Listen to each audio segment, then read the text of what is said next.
සුබ දවසක් වේවා ඔන්න හැමෝටම. අදත් ඉතින් අපි තුඹමල් පරාගණය කරන ගමන් තමයි මේ ඉන්නේ. දවසේ මොනතරම් රාජකාරී වැඩ තිබුණත් අනිවාර්යයෙන්ම කළ යුතු වැඩක් තමයි මේ. ඉතින් හැමෝම ආසයි තුඹ වගා කරන්න.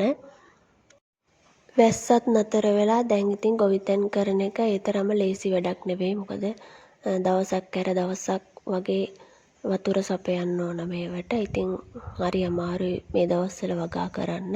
අනික සුළඟත් වැඩි. මේ දවස්වල වෙළඳ පොලේ නම් තුඹ වලට සාමාන්‍යයෙන් ඉහළ මිලක් තමයි තියෙන්නේ. හැබැයි තුඹ හදාගන්න අමාරුයි. හදාගත්තොත් නම් කොහොම හරි ගොඩ යන්න පුළුවන්. ඉතින් ඔයාලගේ පැතිවලත් තුඹ මිල කොහොමද කියලා කමෙන්ට් එකක් දාන්න.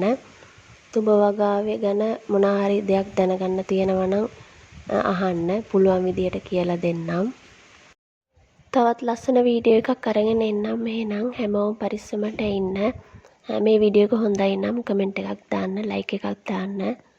හැමෝටම උස්සරණයි.